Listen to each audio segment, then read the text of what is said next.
고대 문헌들은 흔히 그 책의 제목과 그 책의 핵심 되는 주제를 그 책의 첫 문장에서 소개를 합니다. 그래서 고대 문헌들은 첫 문장이 굉장히 많은 단서를 읽는 사람에게 제시를 해주고 있죠. 그런 관점에서 요한계시록의 1장 1절이 중요한 겁니다. 예수 그리스도의 계시라. 그리고 이어지는 몇 절을 통해서 우리는 지난 주일에 요한계시록의 문학적 장르를 살펴보았습니다. 회람, 돌려보게 된 편지다. 그런데 그 편지의 내용은 묵시 예언에 속한다. 그런데 예수 그리스도의 계시라 하는 이 문장은 이 계시록의 문학적 장르뿐 아니라 이 계시록의 주된 내용까지를 우리에게 분명하게 알려줍니다. 예수 그리스도의 계시라는 표현은 이 계시가, 묵시가 예수 그리스도로부터 왔다, 예수 그리스도로부터 이 계시가 전달되었다라는 의미도 가지고 있지만 이 계시의 내용 자체가 예수 그리스도다라고 해석할 수 있다는 것입니다. 그래서 여러분, 요한계시록은 처음부터 끝까지 예수님에 관한 이야기입니다.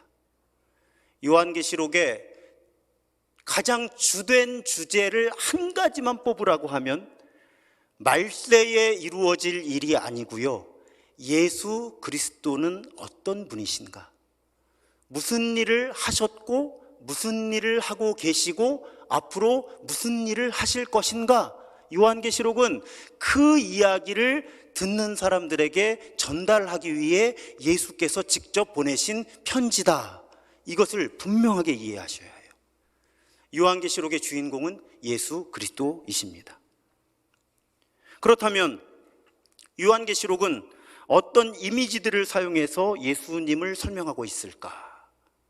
사실은 묵시문학의 특징이라고 지난주에 말씀드렸죠. 묵시문학은 굉장히 자극적이고 다양한 그림 언어들, 이미지들을 사용해서 전달하고 싶은 내용들을 전달을 해요.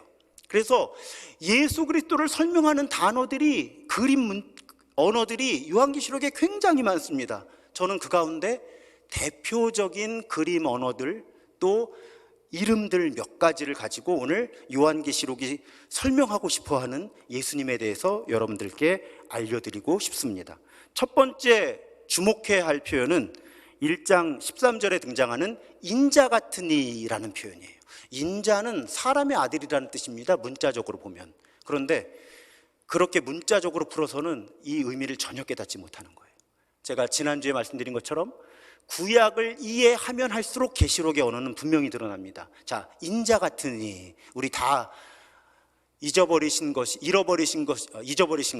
잊어버리신 게 당연하지만 다니엘 강해를 할 때 인자 같은 이라는 표현은 다니엘서에 등장합니다. 구약 다니엘서 7장 13절과 14절을 세번역으로 보면요, 내가 밤에, 그러니까 다니엘이 환상을 보는 거예요. 다니엘도 묵시문학입니다. 종류가 같은 거예요. 다니엘이 밤에 환상을 보는데 인자 같은 이가 나타나는 거예요. 자, 이 표현 그대로입니다. 이 표현 그대로 요한계시록에서 인자 같은 이라는 표현을 사용하는 거예요. 그런데 이 인자 같은 분은 무슨 일을 하시는가 하면 하늘 구름을 타고 옛적부터 계신 분에게 갑니다. 이 옛적부터 계신 분은 하나님이에요. 창조주 하나님. 근데 이 인자 같은 분이 창조주 하나님께 가서 그 앞에 섰더니 어떤 일이 일어나는가 하면 그 하나님이 온 땅 모든 나라를 다스릴 수 있는 능력과 자격을 이 인자 같은 분에게 수여하는 거예요. 그래서 민족과 언어가 다른 모든 백성이 그 인자 같은 분을 예배하게 하신다 하는 묵시를 이 구약의 다니엘이 본 겁니다. 그 일이, 그 묵시가 요한이 그대로 발견하는 거예요. 이루어지는 거죠. 다니엘서에서 예언된 묵시가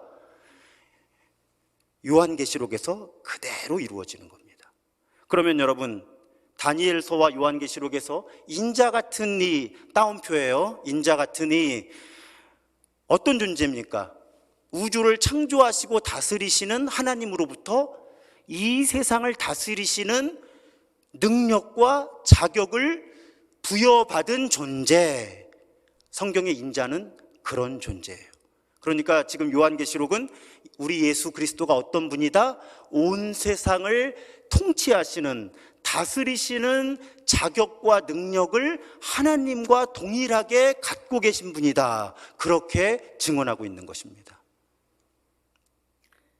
알파와 오메가라는 표현도 마찬가지예요. 어떤 분들에겐 익숙하겠지만 이 가운데는 그 표현이 익숙하지 않은 분들이 계시기 때문에 설명을 드려야 합니다. 알파는 헬라어, 그리스어의 첫 알파벳이고요. 오메가는 끝 알파벳이에요. 그래서 알파와 오메가라는 표현은 수거입니다. 관용어구예요. 시작부터 끝까지라는 뜻이죠. 처음부터 끝까지. 그래서 완전함의 상징이고 충만함의 상징입니다. 이 표현은 성경에서 요한계시록에만 등장하는데요. 처음에 1장에서는 성부 하나님께 이 표현이 사용되는 거예요. 알파와 오메가 되시는 하나님이었어요.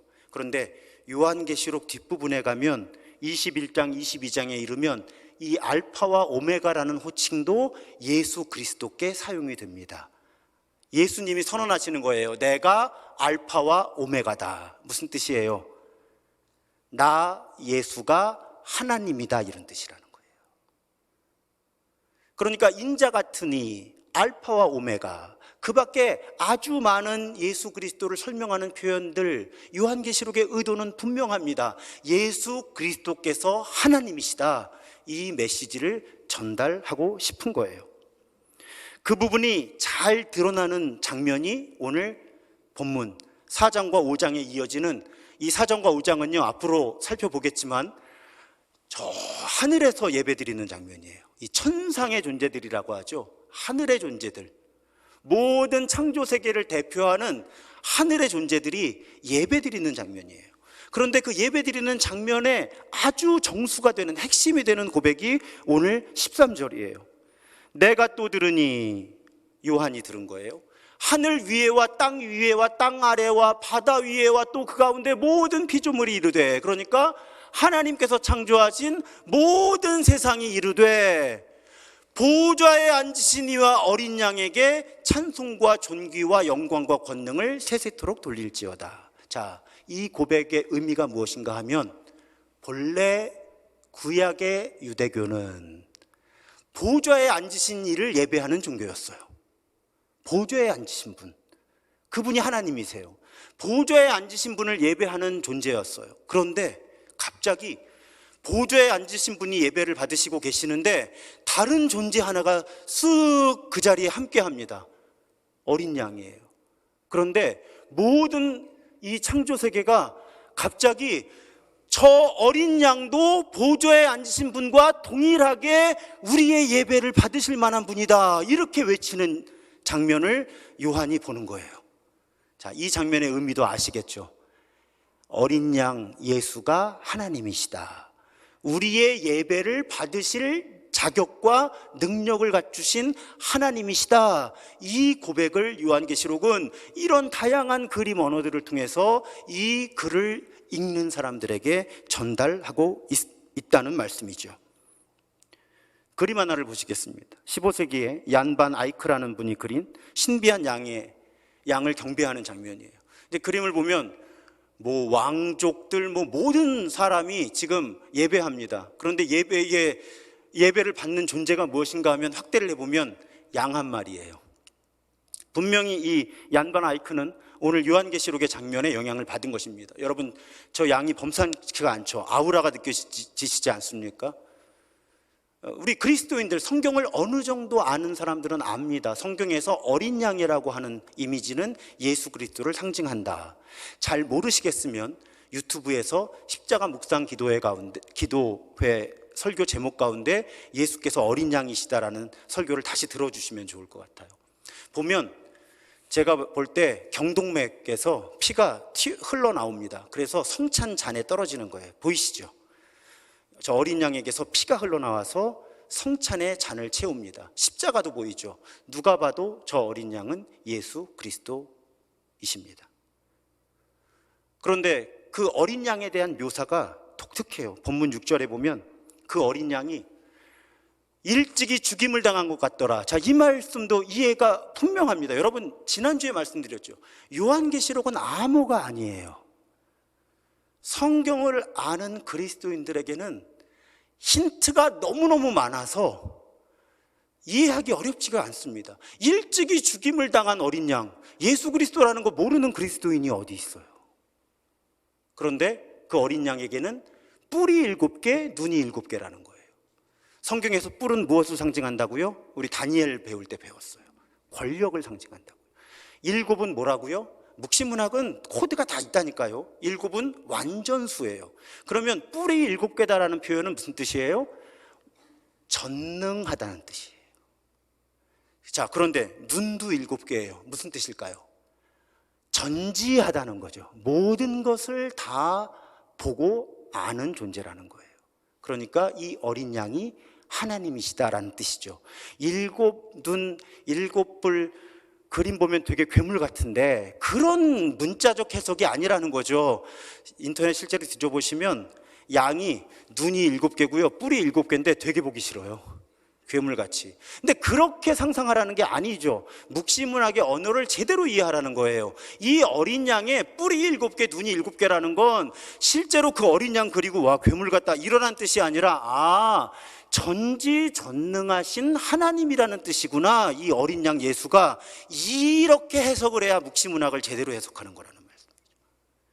게다가 우리의 이해를 돕기 위해 이 7눈이 하나님의 7영이다. 하나님의 영의 충만함이죠. 하나님이시다 하는 거예요, 이 어린 양이. 근데 여러분, 이 의미가 뭘까요? 왜 예수가 하나님이라는 고백이 중요할까요?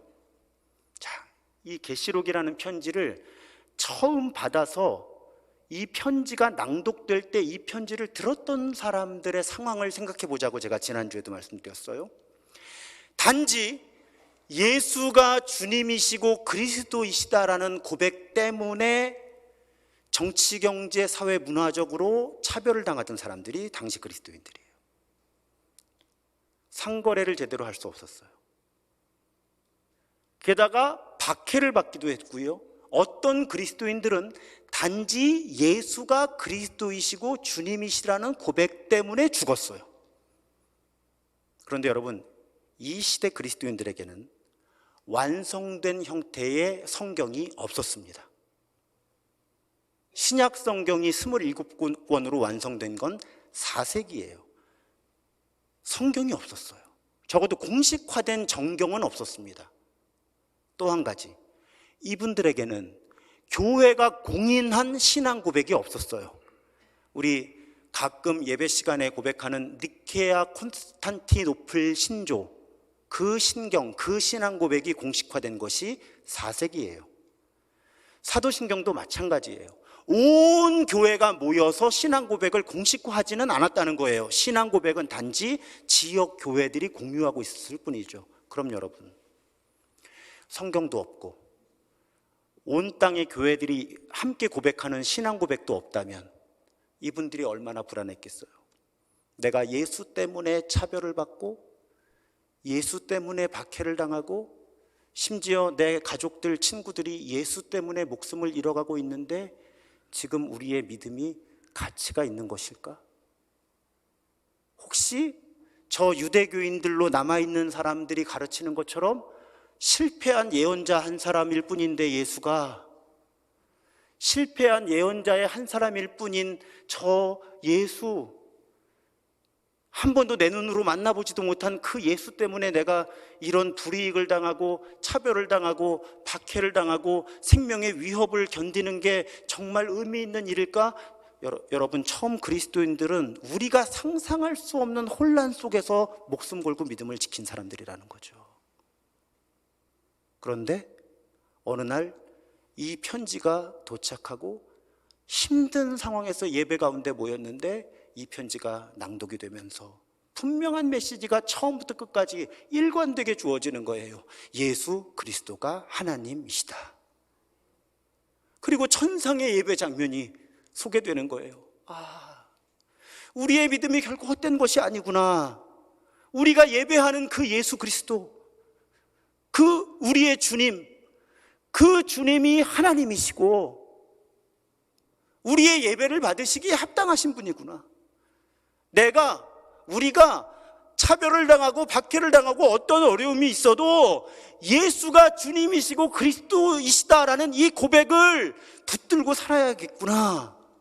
여러분, 처음 그리스도인들은 우리가 상상할 수 없는 비장함으로 이 편지 속에서 위로를 얻었고 격려를 받고 믿음을 지켜나가야겠다고 다짐을 할 수밖에 없었다는 것입니다. 그것이 요한계시록이 기록되어서 처음 그리스도인들에게 전달된 목적이에요. 도대체 예수가 누굴까? 성경도 없고 공식화된 신앙 고백도 없는 상황 속에서 그 예수께서 구약부터 예언된 인자 같은 분이시고 알파와 오메가이시고 보좌에 계신 하나님과 함께 우리의 예배를 받으실 자격을 갖춘 분이며 그 예수님이 우리를 위해 생명을 버리신 어린 양이시다. 그래서 요한계시록이 그 메시지를 전달해 주는 거죠. 5장 9절에 보면 주님은 죽임을 당하시고, 그래서 아까 어린 양에게서 피가 흘러나오잖아요. 주님의 피로 모든 종족과 언어와 백성과 민족 가운데서 사람들을 사서 하나님께 드리셨다. 보다 분명한 표현 1장 5절에 보면 예수 그리스도께서는 우리를 사랑하시며 자기의 피로 우리의 죄에서 우리를 해방하여 주셨고, 이 역시 십자가 묵상 기도회에서 반복해서 말씀드렸던 내용입니다. 해방 무엇입니까? 묶여 있었다는 것입니다. 악의 힘에, 죄에 눌려 있었다는 거예요. 그런데 예수께서 그런 우리들을 해방시켜 주셨다. 하나님의 통치로 옮겨 주셨다. 자유를 회복시켜 주셨다. 그런데 그 과정이 엄청난 희생이 필요해서 예수께서 직접 자신의 피, 그러니까 자신의 생명을 사용하셨다. 자신의 생명을 소모시키셔서 우리의 생명, 모든 창조 세계의 생명을 예수께서 회복시키셨다.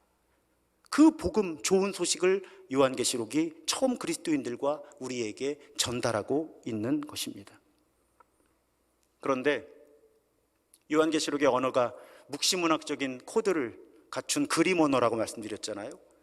양이면 양이고 목자면 목자지, 이 우리를 위해 죽임당하신 어린 양은 동시에 우리의 목자가 되어주신다. 요한계시록의 또 한 가지 그림의 언어는 목자입니다. 계시록 7장 17절에 보면 이는 보좌 가운데에 계신 어린 양, 우리가 예배하는 그분, 보좌 가운데 계신 어린 양이 그들의 목자가 되사, 여기서 그들은 누구인가 하면 이 앞부분을 읽어보면 어린 양의 피로 자기 옷을 빨아 깨끗하게 된 사람들, 이렇게 되어 있어요. 어린 양이 흘린 피로 자기의 옷을 빨아서 깨끗하게 된 사람들. 그러니까 어떤 사람들이에요? 예수를 그리스도로 주님으로 고백하면서 차별과 박해를 무릅쓰고 끝까지 믿음을 지켜낸 사람들. 여기서 그들은 그런 사람들이에요. 그런데 보좌 가운데 계신 어린 양이 그들의 목자가 되사, 믿음을 끝까지 지킨 사람들의 목자가 되셔서 생명수샘, 영원한 생명으로 인도하시고 하나님께서 그들의 눈에서 모든 눈물을 씻어주실 것이다. 예수께서는 어린 양이시면서 동시에 목자가 되셔서 예수를 그리스도로 주님으로 고백하는 그 믿음을 끝까지 지켜낸 사람들에게 영원한 생명을 주시고 그들의 눈에서 모든 눈물을 씻어 주실 것이다. 이것이 요한계시록을 통해 처음 그리스도인들부터 우리들에게까지 주신 하나님의 약속이라는 말씀이에요. 그런데 문제가 생깁니다. 어떤 문제가 생길까요? 자, 예수님께서 십자가 부활을 통해서 구원하셨어요. 그리고 영원한 생명으로 우리를 이끄십니다. 그런데 그 꼴을 못 보는 존재가 있는 거예요. 그 꼴을 못 보는 악한 영이죠. 사탄입니다. 예수께서 십자가 부활로 이미 이기셨어요. 자기도 알아요, 진 걸. 그래서 겁나서 예수님하고는 맞짱도 못 듭니다. 그런데 성도들은 공격할 수 있잖아요. 그래서 성도들을 유혹하고 박해해서 예수 그리스도로부터 등을 돌리게 하면 되잖아요. 그래서 사탄이 열심히 방해를 하는 거예요. 요한계시록의 세계관에서는 이 땅에서 일어나는 우리 크리스천들의 모든 고난과 고통의 근본적인 이유를 그렇게 봅니다. 사탄이 예수께서 십자가와 부활로 이미 이기셨음에도 불구하고 자기가 할 수 있는 최선을 다해서 성도들을 유혹하고 핍박해서 믿음을 버리게 하려고 너무 성실하다. 그러니 여러분, 우리 예수 그리스도께서는 온유하신 분이고 나이스하게 살고 싶어 하시는 분인데 그럴 수가 없는 거예요. 왜요? 목자시잖아요. 목자가 자기 양떼가 있잖아요. 그런데 맹수가 자기 양떼를 공격을 하는데 이 목자가 너무 착한 사람이라 그래 적당히 먹어라 하진 못한다는 거죠. 그러니까 이 목자는 어떻게 해야 돼요? 할 수 있는 모든 수단을 동원해서 자신의 양떼를 지켜내야 하는 겁니다. 그래서 요한계시록이 그려내는 우리 예수 그리스도의 또 한 가지 이미지는 싸우는 분인 거예요. 예수님이 싸우고 싶어서 싸우시는 것이 아니라 사탄이 끝까지 우리 성도들로 하여금 예수가 그리스도이시고 주님이시다라는 그 고백을 할 수 없도록 교묘하게 우리를 유혹하고 우리를 핍박해서 박해하고 고난을 가하기 때문에 우리의 진정한 목자 되시는 예수님은 가만히 앉아 계실 수가 없어서 나서서 싸우시는 분이다. 요한계시록이 그려내는 예수님은 싸우는 분이에요. 우리 계시록의 어린 양은 예배만 받으시면서 아무것도 안 하시는 어린 양이 아니라 우리를 위해 싸우셨고 싸우고 계시며 끝까지 싸우실 어린 양이시다. 요한계시록의 매우 중요한 메시지입니다. 그 이미지가 요한계시록 전체에 가득하지만 대표적인 장면이 요한계시록 19장에 나타나는 교회 안 다니는 사람들도 한 번쯤은 들어봤을 아마겟돈 전쟁이에요. 영화나 소설, 문학 작품에 많이 인용되잖아요. 인류가 멸망할 법한 극심한 고난, 재난, 그때 사용되는 언어가 아마겟돈 전쟁이죠. 왜 그런가 하면 사탄이요, 이 땅에 싸움을 이 땅에서 해야 되니까 정치 권력과 종교 권력을 움직여서 예수 그리스도에 저항하는 거예요. 더 쉽게 말씀드리면 예수 그리스도를 믿는 사람들, 따르는 사람들과 싸우려고 하는 거죠. 그 싸움이 예언된 장소가 무깃도예요. 거기서 아마겟돈이라는 말이 나오는 거죠. 무깃도에서의 싸움입니다. 그래서 아마겟돈이라는 말이 인류의 심판과 연결될 만큼의 전쟁이나 재난을 의미하는 말이 된 거예요. 그런데 실제로 여러분 요한계시록 19장을 보시면 이 아마겟돈 전쟁은 매우 시시하게 끝납니다. 영화가 너무 과해요. 자, 왜 시시하게 끝나는가 하면 19절과 20절을 보면요, 나는 요한이 보는 거예요. 짐승이 사탄이에요. 악한 영의 우두머리죠. 이 짐승이 세상의 왕들, 정치 세력을 움직여서 그리스도인들 교회를 핍박하거나 유혹하는 거예요. 그들이 흰말을 타신 분과 그의 군대에 대항하여 싸우려고, 여기서 흰말을 타신 분이 예수님이에요. 그리고 그의 군대, 예수님의 군대죠. 자, 큰 싸움 한 판이 벌어질 지경이에요. 무깃도에서 아마겟돈 전쟁이. 근데 여러분, 전쟁이 어떻게 이루어진다 과정 설명도 없습니다. 그냥 그 전쟁이 바로 끝나요. 그러나 그 짐승은 붙잡혔고, 그러니까 사탄이 꼼짝 못하고 그냥 붙잡힌 거예요. 그리고 그 앞에서 기이한 일들을 행하던 그 거짓 예언자도 그와 함께 붙잡혔습니다. 요한계시록 나중에 다 살펴볼 거예요. 악한 영이 정치 권력을 이용해서 예수가 주님이시고 그리스도라고 고백을 못하게 하는데 이 정치 권력에 동조하는 종교 지도자들이 있다는 거예요. 그게 거짓 예언자들이에요. 그냥 편하게 표현할게요. 가짜 목사들, 정치 목사들 있다는 거예요. 악한 영이 정치 권력을 움직이는 방향으로 사람들을 유혹해서 끌고 가려고 하는 거짓된 종교인들이 있다. 세상 끝날까지 있습니다. 분별하라는 거예요. 그런데 그 거짓 예언자도 그 짐승 사탄과 함께 붙잡혔다. 그리고 그 짐승의 표를 받은 자, 무슨 뜻이에요? 사탄과 사탄의 하수인이 된 정치 권력, 종교 권력에 동조했던 사람들이 모두 묵시문학적인 심판이죠. 불바다로 던져져서 심판을 받는다. 한마디로 흰 말을 타신 분이 전쟁에서, 이 싸움에서 이기신다. 아마겟돈 전쟁을 이기신다. 이것이 요한계시록의 매우 중요한 선언입니다. 그러니까 여러분 이제 정리하면 돼요. 요한계시록이 묘사하는 예수 그리스도는 우리의 구원을 위해 스스로 죽음을 선택하신 어린 양이실 뿐만 아니라 우리 눈에서 모든 눈물을 씻어주시기 위해 우리를 영원한 생명으로 인도하시는 목자가 되어주시고, 그런데 그 예수 그리스도 자신을 따르는 사람들을 악한 영이 공격하니까 그 악한 영과 끝까지 싸우셔서 최종적이고 완전한 승리를 이루실 흰 말을 탄 장군이 되신다는 거죠.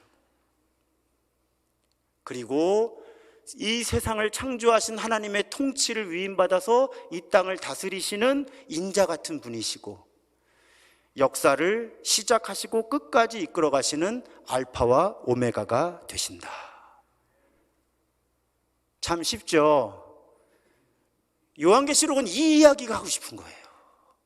예수님이 어떤 분이신가를.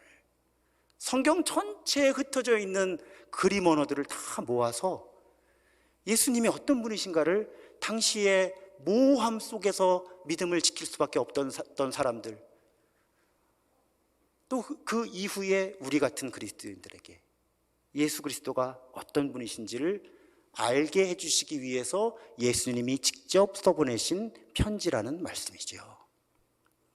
그래서 여러분, 우리 그리스도인들은요, 그 예수님을 기다리는 사람들이에요.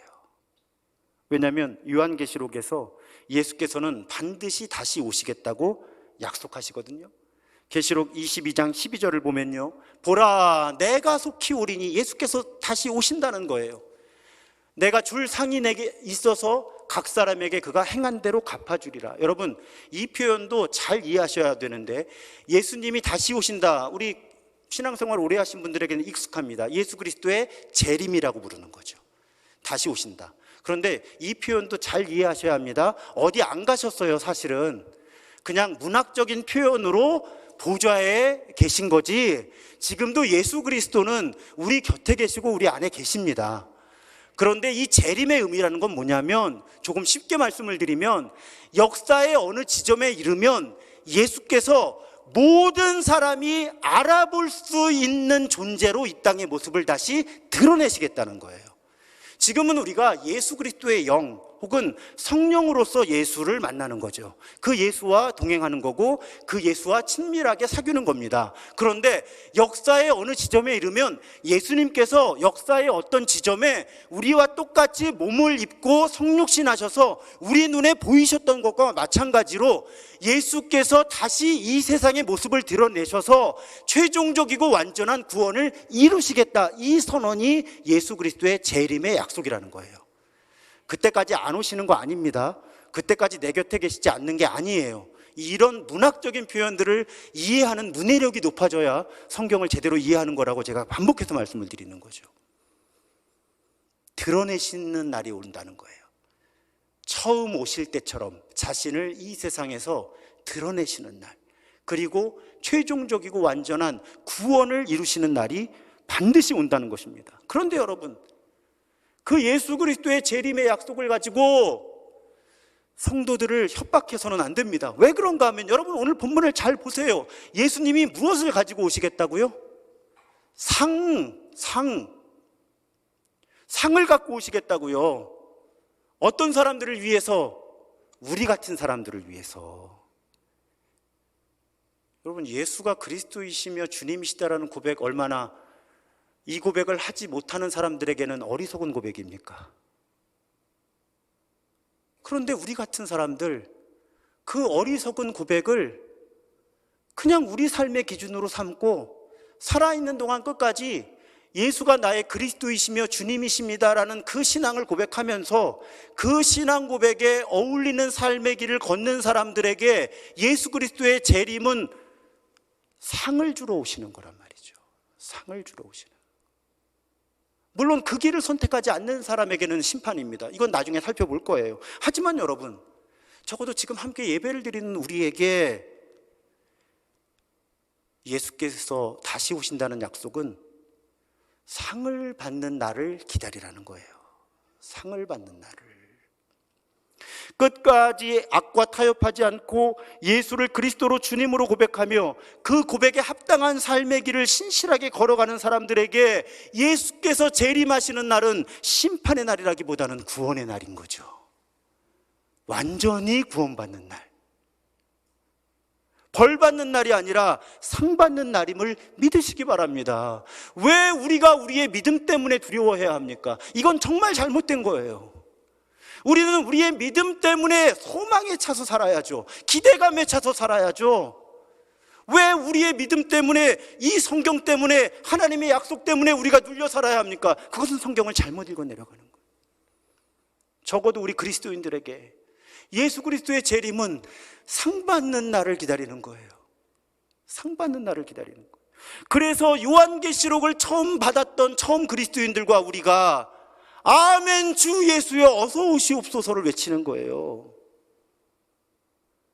계시록 22장 20절에 보면 예수께서 내가 진실로 속히 오리라 하십니다. 그때 모든 창조세계가 아멘 주 예수여 오시옵소서를 외치면서 요한계시록이 마무리되는 거예요. 요한계시록의 말씀을 받는 사람들은 그날을 기다리는 사람이에요. 언제 오실까? 왜?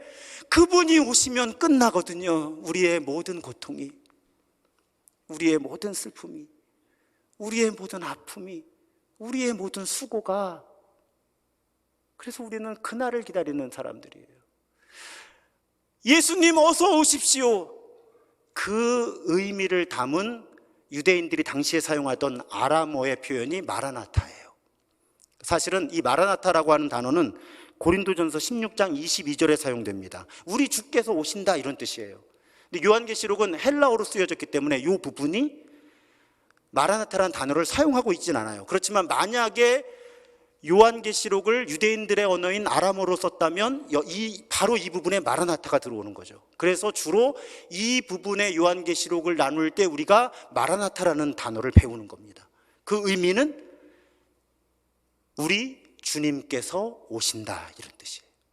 그러니 여러분, 우리는 마라나타를 외치는 사람들이에요.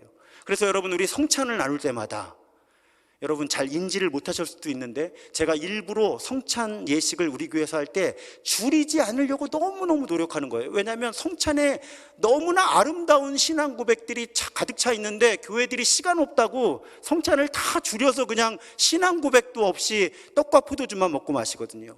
근데 우리 성찬에 여러분 다음 성찬을 할 때 가만히 들어보세요. 어느 지점에 이르면 제가 이렇게 외칩니다. 이 신앙의 신비를 소리 높여 찬양하오니. 그러면 온 회중이 함께, 성찬을 받는 사람들이 함께 한번 해보실까요? 시작.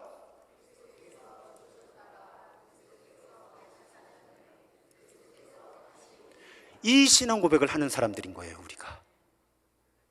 예수의 살과 피를 먹고 마시면서 이 신앙의 신비를 노래하는 것입니다. 예수님이 죽으셨다가 부활하셨고, 그래서 우리에게 영원한 생명을 주셨는데 결국은 다시 오실 것이다. 그래서 우리는 이 예수의 살과 피를 먹고 마시면서 예수의 사람들로 예수를 닮아가며 예수를 따라 살기로 결심하면서 주 예수여 어서 오시옵소서 마라나타를 외치는 사람들이라는 거죠. 그것이 우리 그리스도인들의 정체성입니다. 사랑하는 여러분, 어려우셔도 이 신앙의 신비를 숨이 붙어 있는 한 끝까지 고백하게 되시기를 주님의 이름으로 부탁을 드립니다. 우리를 위해 죽임당하신 어린 양은 우리의 목자가 되셔서 우리를 보호하시며 우리를 영원한 생명의 길로 인도하십니다. 하지만 그 목자는 악이 우리를 유혹하고 괴롭히려 들 때마다 흰 말을 타고 싸우셔서 우리를 이기게 하실 것입니다. 그리고 언젠가 다시 오셔서 최종적이고 완전한 구원을 이루어 주실 거예요. 이 신앙의 신비를 끝까지 붙드시기를 주님의 이름으로 부탁을 드립니다. 우리는 그 고백으로 마라나타를 외치는 사람들이에요. 근데 여러분, 여기서 한 가지 부탁드리고 싶은 게 있어요. 물론 최종적이고 완전한 구원을 이루기 위해서 재림하실 예수님을 기다리면서 우리가 마라나타를 외칠 수도 있습니다. 하지만 저는 그런 상상으로 기도를 많이 하거든요. 흰말을 타신 그리스도께서 우리 집을 달리시는 거예요. 우리 교회를 막 뛰어다니시는 거예요. 여러분들의 가정마다 흰말을 타신 그리스도께서 달리시는 거예요. 이 나라 대한민국에 흰말을 타신 그리스도께서 달리시는 거예요. 그러면서 우리를 위해 지금도 악과 싸워 주시는 환상을 저는 봅니다. 여러분도 그 환상을 품고 기도하시면 좋겠어요. 상상해 보세요. 지금 여러분 사는 동네마다 다 흩어져서 오셨으니까 그 동네에 흰말을 탄 그리스도께서 달리고 계신 거예요. 우리 눈에 지금 보이지 않지만 예수께서 지금 흰말을 타고 싸워주셔서 그나마 우리 이 정도로 사는 걸 수 있어요. 우리가 놓치는 거죠. 눈에 보이지 않는다고. 하지만 이 계시록의 이 묵시문학의 그림 언어가 우리에게 일깨워주는 거예요. 너희 가정에 뛰어다니시는 그리스도를 봐라. 너의 일터와 모든 삶의 자리에 흰말을 타고 달리고 계신 그리스도를 발견해라.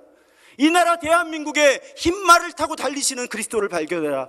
그분이 너를 위해 싸우고 계시며 끝까지 싸우실 것이다. 그래서 너희를 이기게 하실 것이다. 요한계시록은 그 얘기예요. 그 얘기. 그 약속을 우리에게 주시는 예수님의 편지이신 줄 믿습니다. 여러분, 이 고백으로 마라나타, 예수님 우리 가정에 오시옵소서. 마라나타, 예수님 내 일터와 내가 발딛는 모든 곳에 오시옵소서. 마라나타, 예수님 이 나라 대한민국에 오시옵소서. 그렇게 최종적이고 완전한 마라나타도 외치지만 당장 우리 삶 속에 함께 하시는 예수님을 향한 마라나타를 외치며 끝까지 그 고백을 붙드는 우리 모두가 되기를 주님의 이름으로 축복합니다.